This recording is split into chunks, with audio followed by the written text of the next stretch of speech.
Come to my YouTube channel. ರಾತ್ರಿ ಅಕ್ಕಿ ಕಡ್ದಿಟ್ಟಿದ್ದೆ ಇಡ್ಲಿಗಂತ, ಚೆನ್ನಾಗೆಲ್ಲ ಉಬ್ಬಿ ಬಂದು ಚೆನ್ನಾಗಾಗಿತ್ತು ಹಿಟ್ಟು. ಇಡ್ಲಿ ಸಹ ಸಾಫ್ಟಾಗಿ ಚೆನ್ನಾಗಾಯಿತು. ಹಾಗೆ ಮತ್ತೆ ಲಾಗ್ ನಾನು ಮಧ್ಯಾಹ್ನ ಸ್ಟಾರ್ಟ್ ಮಾಡ್ತಿದ್ದೀನಿ. ಟೈಮ್ ಬಂದು 12:10 ಆಗಿದೆ.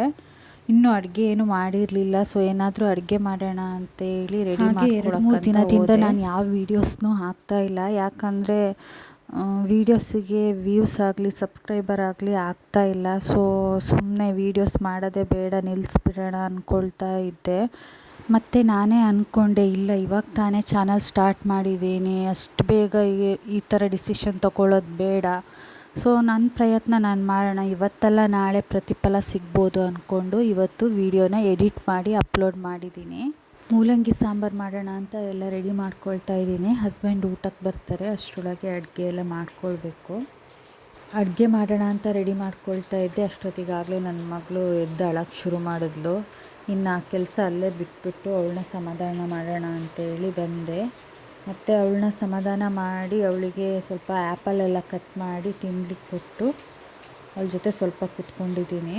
ಮಳೆ ಬೇರೆ ಬರೋ ಹಾಗಾಗಿತ್ತು. ಹೊರಗಡೆ ಬಟ್ಟೆ ಎಲ್ಲ ಒಣಗಾಕಿದ್ದೆ, ಅದನ್ನೆಲ್ಲ ತಂದು ಒಳಗಡೆ ಹಾಕಿಬಿಟ್ಟು ಮತ್ತು ಇನ್ನೂ ಅಡುಗೆ ಮಾಡೋಣ ಅಂತೇಳಿ ಹೋದೆ.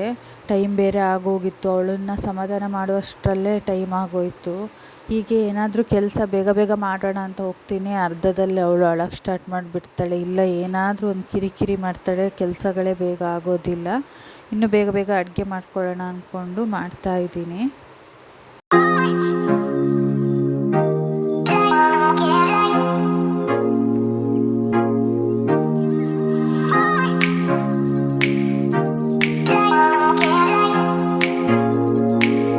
ಸಾಂಬಾರು ರೆಡಿ ಆಯಿತು. ಹಾಗೆ ಮೊಟ್ಟೆ ಆಮ್ಲೆಟ್ ಕೂಡ ಮಾಡ್ಕೊಂಡ್ಬಿಟ್ಟೆ. ಅಷ್ಟರಲ್ಲಿ ನನ್ನ ಹಸ್ಬೆಂಡ್ ಸಹ ಬಂದರು. ಬರುವಾಗ ಅವ್ರು ಮಾವಿನ ಹಣ್ಣು ತಂದಿದ್ರು, ಅದು ಸಹ ಕಟ್ ಮಾಡಿದ್ದೀನಿ. ಊಟದ ಜೊತೆಗೆ ನೆಂಚ್ಕೊಂಡ್ರೆ ಚೆನ್ನಾಗಾಗುತ್ತೆ ಅಂತ.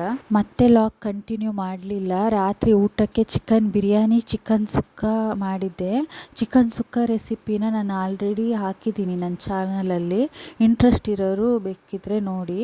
ಫಸ್ಟ್ ಟೈಮ್ ವೀಡಿಯೋಸ್ ನೋಡ್ತಾ ಇರೋರು ಪ್ಲೀಸ್ ಸಬ್ಸ್ಕ್ರೈಬ್ ಮಾಡ್ಕೊಳ್ಳಿ. Thanks for watching. Thank you.